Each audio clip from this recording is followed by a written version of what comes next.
many have already pointed out, this analysis by Florida seems to celebrate, if not encourage, an existing problematic trait within liberal democracy, whereby high regard for democratic process is accompanied by low expectation for political involvement, with the result being conflicted feelings towards class, community, and political institutions.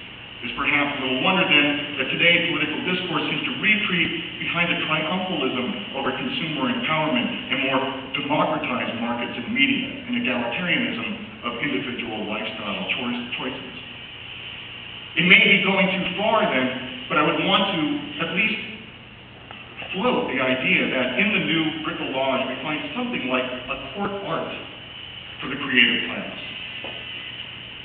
Even certain individual sculptures serving as portraiture of that class's membership.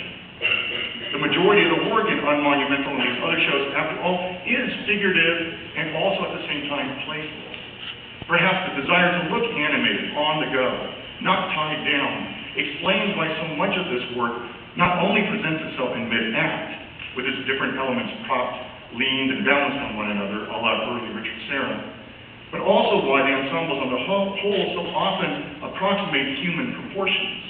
Although, of course, any suggestion of the figure as a sovereign, self-contained unit with a clearly distinct inside and outside is put forward only to be gleefully transgressed. But even this comes across as a sign of health, as if it made the sculpture appear more flexible and networked, empowered it with greater mobility and versatility. Too internally diverse and intersected to be constrained by form, such sculpture also remains enough of a mobile and autonomous objet to escape the fetters of sight and circumstance.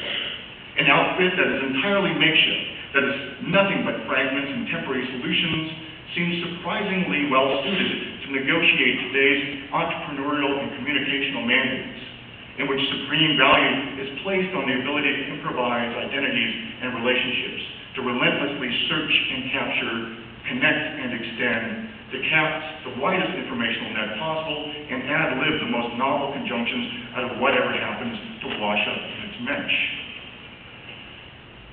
All of this then would make it seem reasonable that this information age debris, that the bric-a-brac of the new bricolage would emerge today as a favored artistic medium. I mean, how better to figure the various leitmotif of our blurred and shattered present, when theories of creative destruction, of randomness, dictate not only business but also global policy. Perhaps the new museum curators are right that the conditions today don't exist to perpetuate monuments. But what we could maybe ask for then is something like the next best thing, unblinking confrontation with the ruin faced by those trying desperately to persevere, despite being the most vulnerable because of class or political commitments to our present-day onslaught of cataclysms as usual. Thanks.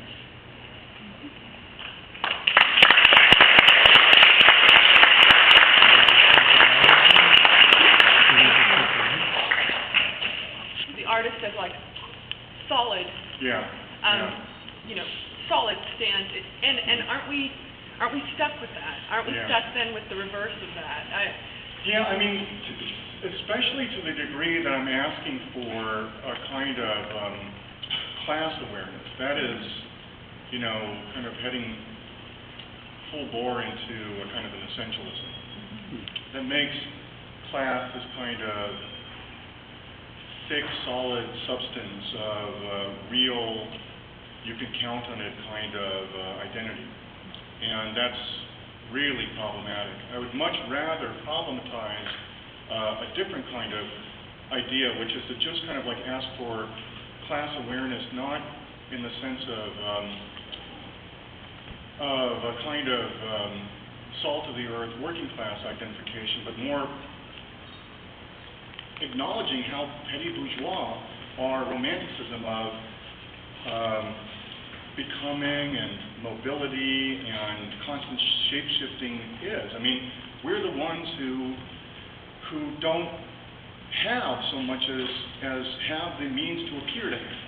And it constantly makes us crazy, right? Like, to constantly be jockeying with others within these marketplaces of appearance, and to be constantly...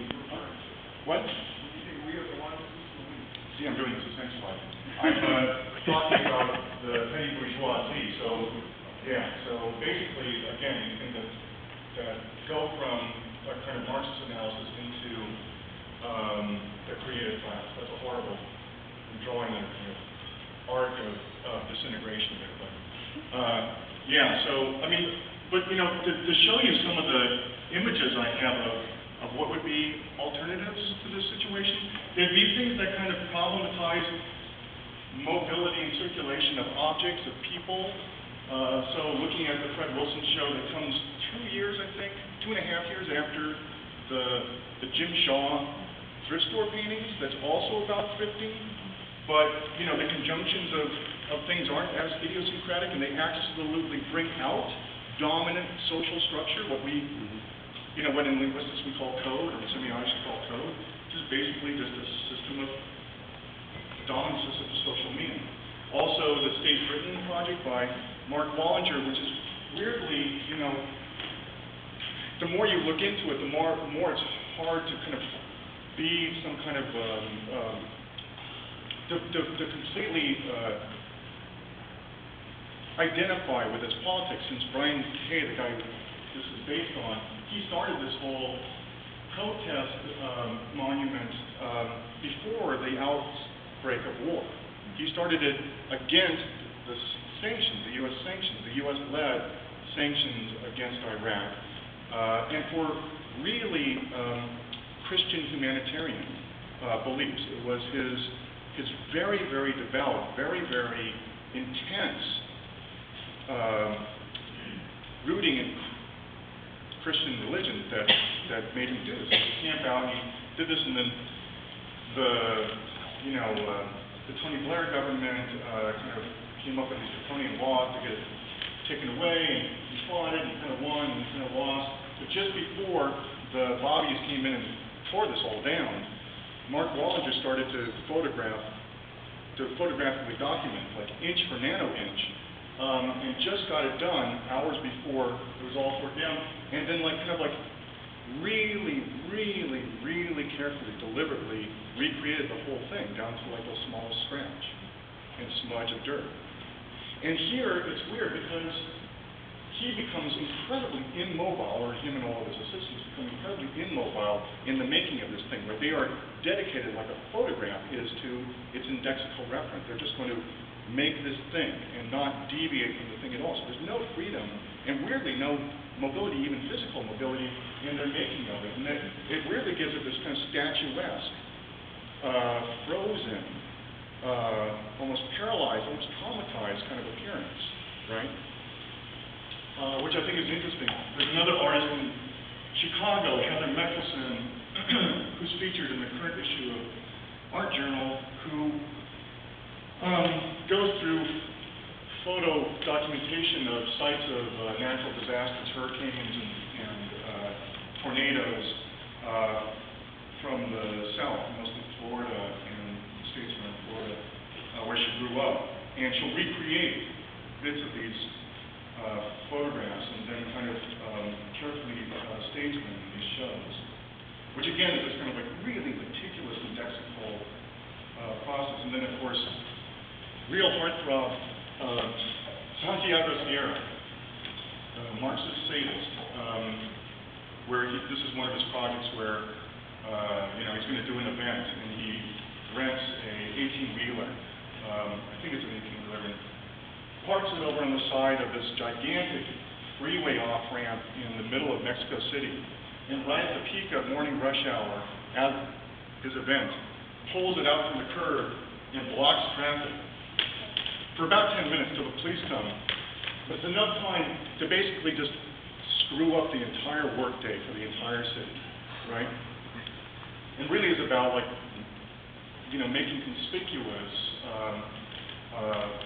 mobility without romanticizing.